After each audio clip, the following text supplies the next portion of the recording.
ఉదయమున నీవు ఎవ్వరినీ కలుసుకొనక ముందు ప్రభువును కలుసుకో. నీవు ఎవ్వరినీ చూడకముందు ప్రభువును చూడు. నీవు ఎవ్వరితో మాట్లాడకముందు ప్రభువుతో మాట్లాడు. నీవు దేనిని వెదకకముందు ఆయన రాజ్యమును నీతిని వెదకు.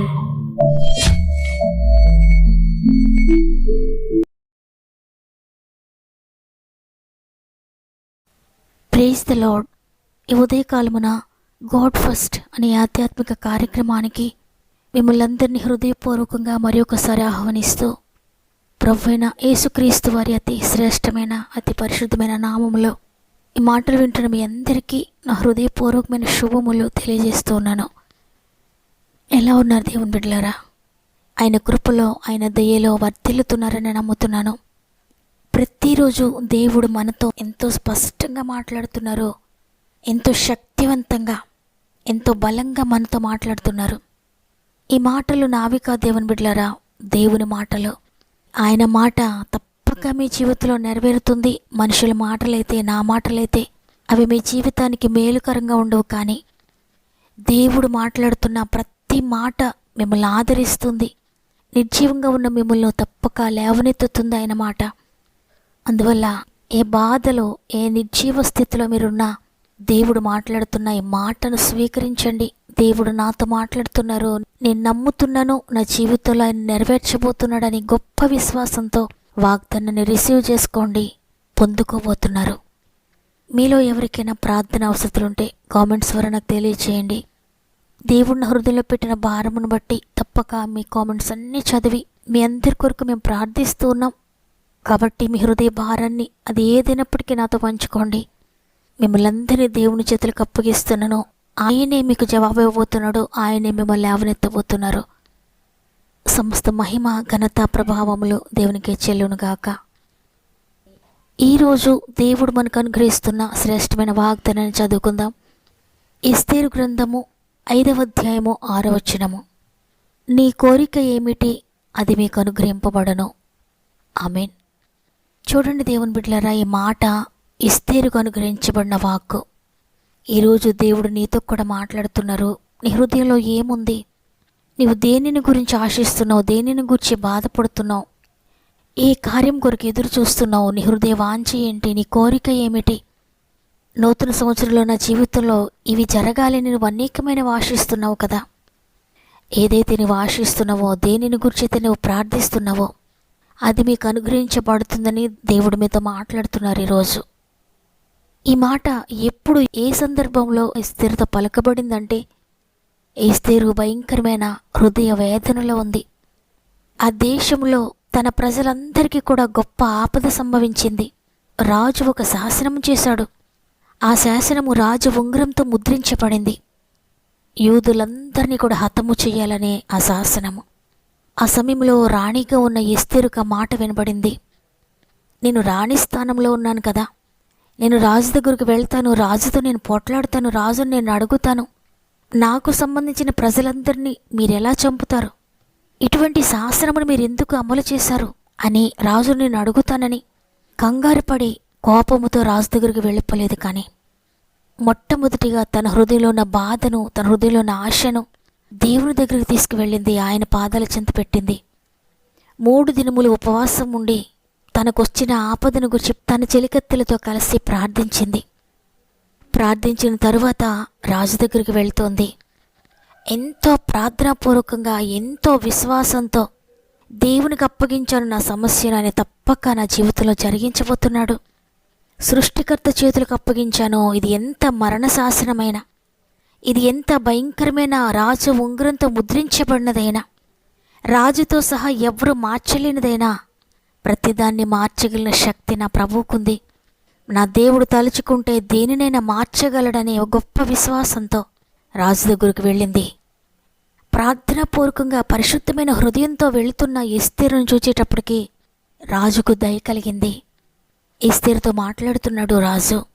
నీ కోరిక ఏంటి? నీకేది కావాలని నీకు ఇస్తాను. రాజ్యములో సగం మట్టు కావాలా నీకు? అది కూడా నీకు అనుగ్రహించబడుతుంది, చెప్పు అని ఎంతగానో అడుగుతున్నాడు ఎస్తేరును. ఎంత అద్భుతం కదా. రాణి స్థానంలో ఉన్న కూడా రాజు పిలిచినప్పుడే వెళ్ళడానికి అవకాశం ఉంటుంది. అటువంటిది ఎస్తేరు ప్రార్థించి ప్రార్థనలో పోరాడి ముందుగా దేవునికి మొదటి స్థానాన్ని ఇచ్చి దేవుని యొద్ద విచారణ చేసి ఎంతో ఆత్మశక్తితో రాజు దగ్గరికి వెళ్తున్నప్పుడు రాజు హృదయం కరిగిపోయింది. ఎంతో ప్లీజ్డ్గా అడుగుతున్నాడో, నీకేం కావాలో అడుగు అని. అవును ప్రియదేవుని బిడ్డలారా, అది మరణ శాసనమైనా, అది ప్రభుత్వం చేత ముద్రించబడిందైనా, అధికారుల చేత ముద్రించబడిందైనా, కుటుంబం అందరూ ఒక్క మాట మీద ఉన్నా, నమ్మిన వారందరూ ఒక్క మాట మీద ఉన్నా, వ్యతిరేకంగా ఉన్నా, అది ఎంతటిదైనా కూడా దానిని మార్చగలిగిన శక్తి ప్రభువుకుంది. అది ఎవరి చేత ముద్రించబడినా భయపడాల్సిన అవసరం లేదు. నీకు విరోధంగా రూపింపబడుతున్న ఆయుధము ఏదైనప్పటికీ కూడా దానిని మొదట ప్రభు చేతుల్లో పెట్టి ఆయన యొద్ద విచారణ చేసి ఆయనకు మొదటి స్థానాన్ని ఇచ్చి ఆయన చేతులకు సమర్పించుకొని, నాకు ధనముందు కదా, నాకు అధికారం ఉంది కదా, నాకు బలం ఉంది కదా, నాకు బంధు బలగం ఉంది కదా, నాకు ఉద్యోగం ఉంది కదా, నాకు ఆస్తులు ఉన్నాయి కదా, నాకు పేరు ప్రఖ్యాతులు ఉన్నాయి కదా, నాకు వాక్చాతుర్యం ఉంది కదా, నాకు జ్ఞానం ఉంది కదా, నేను పోరాడగలను కదా అని నువ్వు అనుకోకుండా, నాదేది కాదయ్యా, నా స్వంత జ్ఞానము కాదు, నాది ఏది కాదు అని నిన్ను నీవు తగ్గించుకొని ప్రభు సందులో మోకరించి మొదటిగా ఆయనకు అప్పగించుకొని ఆయన యుద్ధ విచారణ చేసి, తండ్రి ఈ విషయము ఏమి చేయాలి, ఈ విషయం ఎవరితో మాట్లాడాలి, దీనిని గూర్చి ఏ విధంగా ముందుకు సాగాలి, నాకు తెలియచేయండి అయ్యా అని నిజంగా అడిగితే, నిజంగా మొరపెడితే దేవుడు తన సింహాసనము నుండి నీ వైపు చూచి నీ జీవితంలో అద్భుతకరమైన కార్యము నీ కొరకు చేయడానికి ఆయన సిద్ధంగా ఉన్నాడు. రాజఉంగురంచే ముద్రింపబడిన ఆ శాసనాన్ని మార్చే శక్తి రాజుకు కూడా లేదు, కానీ మార్చగలిగిన శక్తి ప్రభువుకుంది. అది తెలుసుకుంది ఎస్తేరు. అందువల్లే దేవునికి అప్పగించింది. దేవుడే పూనుకున్నాడు. ఆ శాసనాన్ని తారుమారు చేశాడు దేవుడు. యోధులు చంపబడాల్సింది 10, యోధులకు బదులుగా యోధులకు శత్రువులుగా, వ్యతిరేకులుగా, దేవుని చిత్తానికి లోబడని, దేవునికి వ్యతిరేకంగా పనిచేస్తున్న వారందరూ కూడా మరణించారు. ఆ రోజు ఆ మరణ శాసనాన్ని కొట్టివేశాడు దేవుడు. ఈరోజు మాటలు వింటున్న ప్రియ చెల్లి, ప్రియ తమ్ముడు, ఈ మరణ శాసనం ఎదుట ఉంది. ఈ రాజాజ్ఞ లాంటి ఒక ప్రభుత్వ శాసనముని ఎదుట ఉంది. ఎవ్వరూ మార్చలేని పరిస్థితిని ఎదుట ఉందా? ప్రభుత్వాలు, శాసనాలు, రాజులు, అధికారులు ఎదుట ఉన్నది ఏదైనప్పటికీ కూడా దానిని మార్చే శక్తి ప్రభువుకుంది. కాబట్టి ఈరోజు ఈ వాగ్దానాన్ని రిసీవ్ చేసుకోండి. తండ్రి, నా జీవితంలో కూడా ఇదే సమస్య ఉంది, ఈ విధంగానే నేను నలిగిపోతున్నానయ్యా, అధికారుల చుట్టూ తిరిగి తిరిగి నష్టపోతున్నాను, నాకు న్యాయం జరగడం లేదు, నా వైపు ఎవరు చూడడం లేదు, నా జీవితంలో జరగవలసిన ఈ కార్యము ఆ విధంగానే ఉండిపోయింది. ఎన్నో సంవత్సరాలుగా కోర్టుల చుట్టూ తిరుగుతున్నాను, ప్రభుత్వాల చుట్టూ తిరుగుతున్నాను, అధికారుల చుట్టూ తిరుగుతున్నాను, ఏ ప్రయత్నము కూడా ఫలించడం లేదు అని ఈరోజు నీవు బాధపడుతున్నావా? దేవుడి రోజు నీతోనే మాట్లాడుతున్నారు. నీ కోరిక ఏమిటి, అది నీకు అనుగ్రహిస్తాను అని. అయితే నీవు చేయాల్సింది, నీ సమస్య ఏదైనా మొట్టమొదటిగా దేవునికి లోబడు. ప్రభు చేతులకు నీ జీవితాన్ని అప్పగించుకో. నీతి మార్గంలో నడవడానికి ప్రయత్నించు. నీతి కొరకు ఆకలి దప్పిక కలిగి ఉండు. దేవుని యుద్ధ విచారణ చెయ్యి. ఎస్తేరు వలె మొట్టమొదటిగా నీ సమస్యను దేవునితో చెప్పి ఆయన దగ్గర విచారణ, ఆయన నుండి జవాబు పొందిన తర్వాత అధికారుల దగ్గరికి వెళ్ళు. దేవుడు తప్పక నీతో ఉండి కార్యమును జరిగించబోతున్నాడు. అందుకే ఈరోజు ఈ వాగ్దానాన్ని మనకు అనుగ్రహించాడు. ఎంతమంది నమ్ముతున్నారు ఈ మాటను? ఎంతమంది అయ్యా అవునయ్యా నేను నీ దగ్గర విచారణ చేయకుండానే ముందుకు వెళ్తున్నాను, అయితే ఇది మొదలుకొని నీ యొద్ద విచారణ చేసి మొట్టమొదటిగా నా సమస్యను నీతో చెప్పుకొని నీతో పాటు నేను ప్రయత్నిస్తానే, నేను ఒంటరిగా ప్రయత్నించినయ్యా అని ఈరోజు సమర్పించుకుందాం దేవుని సన్నిధిలో. నమ్మిన వారందరూ ఒక్క నిమిషం మోకరించినట్లయితే కలిసి ప్రార్థన చేద్దాం. ప్రేమగల తండ్రి, నీకు వందనాలు. మరి ఒక నూతన దినమును మాకు అనుగ్రహించి ఈరోజు మమ్మల్ని సజీవులుగా ఉంచి నిన్ను స్తుతించి నిన్ను ఆరాధించి నీ వాక్యం విని ప్రార్థించే గొప్ప భాగ్యము నాకు ఇచ్చారు. నీకు వందనాలు. ఈ దినమును చూడలేని వారు అనేక మంది ఉన్నారయ్యా. నీ కృప చేత మమ్మల్ని బ్రతికించినందుకు, మమ్మల్ని నడిపిస్తున్నందుకు వందనాలు. ఈరోజు మరి ఒక నూతన వాగ్దానంతో మమ్మల్ని బలపరిచినందుకు వందనాలు తండ్రి. నీ కోరిక ఏమైనప్పటికీ అది నీకు అనుగ్రహించబడుతుంది, భయపడుద్దని ఈరోజు వాగ్దానం ఇచ్చారు. అవును తండ్రి, ఈ 2024లో అనేకమైన ఆశలతో నీ బిడ్డలు ఉన్నారు.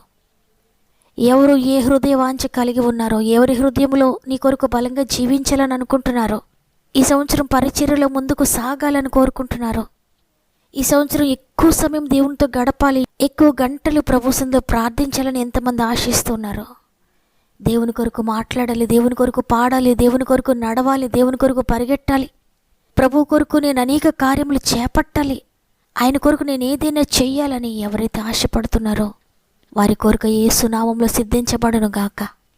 ఎంతమంది భయంకరమైన పాపపు ఉచ్చు నుండి విడిపించబడాలని కోరుకుంటున్నారు, వ్యసనాల నుండి విడిపించబడాలని ఆశిస్తున్నారో యేసు నామములో వారి ఆశ తీర్చబడును గాక.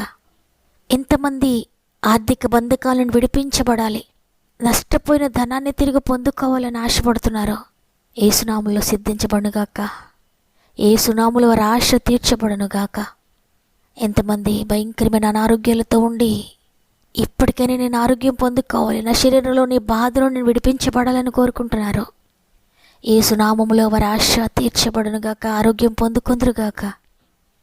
అయ్యా, ఈ సంవత్సరం ఎంతమంది కోర్టు కేసుల నుండి విడుదల పొందాలని ఆశించి ప్రార్థిస్తున్నారో ప్రతి ఒక్కరి జీవితంలో అద్భుత కార్యములు జరుగునుగాక. అయ్యా, ఎంతమంది ఎగ్జామ్స్ బాగా రాయాలి, చదువులో నేను ముందుకుండాలి, నేను జ్ఞానవంతుడిగా ఉండాలి, జ్ఞానవంతురాలుగా ఉండాలి ఆశిస్తున్నారో ప్రతి ఒక్కరి జీవితంలో అద్భుతకరమైన జ్ఞానము దయచేసి, జ్ఞాపక శక్తి దయచేసి, ఎగ్జామ్స్ కొరకు చక్కగా ప్రిపేర్ అవ్వడానికి, చక్కగా ఎగ్జామ్స్ రాయడానికి, మంచి రిజల్ట్స్ పొందుకోవడానికి సహాయం చేయండి. ఎంతమంది ఉద్యోగ ప్రయత్నాలు చేస్తున్నారో ప్రతి ప్రయత్నం ఆశీర్వదించండి. ఎంతమంది వ్యాపారం చేస్తున్నారో వ్యాపారాల నష్టము కలగకుండా మీరు చేపట్టి నడిపించండి. ఎంతమంది వివాహ ప్రయత్నాలు చేస్తున్నారో ప్రతి ప్రయత్నంను సఫలపరచండి. గర్భఫలం లేక అనేక సంవత్సరాలుగా దిగులుతో ఉన్న ప్రతి జీవితంలో ప్రతి ఆటంకమును తొలగించి వారి కోరిక సిద్ధింపచేయబడుగా యేసు నామములో. వ్యవసాయం చేసిన ప్రతి బిడ్డను కూడా దీవించండి, నూరంతలుగా ఆశీర్వదించండి. డ్రైవింగ్ చేసిన బిడ్డలందరికీ తోడయండి, మీరు నడిపించండి.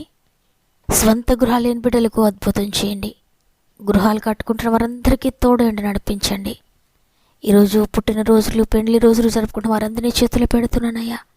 ఇచ్చిన నూతన సంవత్సరం నీకు వందనాలు. ఈ సంవత్సరం అంతా కూడా మీరు తోడుగా నడిపిస్తారని నమ్మి నీకు స్తుతులు చెల్లిస్తూ ఈ దినం ప్రారంభిస్తుండగా మా ఆత్మీయ కుటుంబం అంతటికి తోడయండి. వారి జీవితాల్లో వారు ఆశిస్తున్నవన్నీ మీరు దయచేస్తున్నందుకు నీకు స్తుతులు చెల్లిస్తూ యేసయ్య పరిశుద్ధమైన నామములు అడిగి వేడుకొంచున్నాను తండ్రి, ఆమేన్. ఈ మాటలు వింటున్న ప్రియ చెల్లి, ప్రియ తమ్ముడు, మీరు ఏ ఆశ మీ హృదయంలో కలిగి ఉన్నారు, దేనిని గూర్చి మీరు ఆలోచిస్తూ ఉన్నారు, అది దేవుని చిత్తంలో కనుకుంటే తప్పక మీ జీవితంలో నెరవేర్చబోతున్నాడు ఆయన. అందువల్ల నీ చిత్తమేనయ్యా అని హృదయపూర్వకంగా ప్రార్థించండి. ఈ వాగ్దానం నా కొరికైన వారందరూ తప్పక ఆమెనని చెప్పండి. ఈ వాగ్దానాన్ని నమ్మిన వారందరూ తప్పక లైక్ చేయండి. మీకు అనుకూలమైతే తప్పక ఈ వాక్యాన్ని అనేక మందికి షేర్ చేయండి. దేవుని చిత్తమైతే తిరిగి రేపు కలుద్దాం. అంతవరకు మిమ్మల్ని, మీ కుటుంబాలను దేవుడు దీవించి ఆశీర్వదించును గాక. God bless you.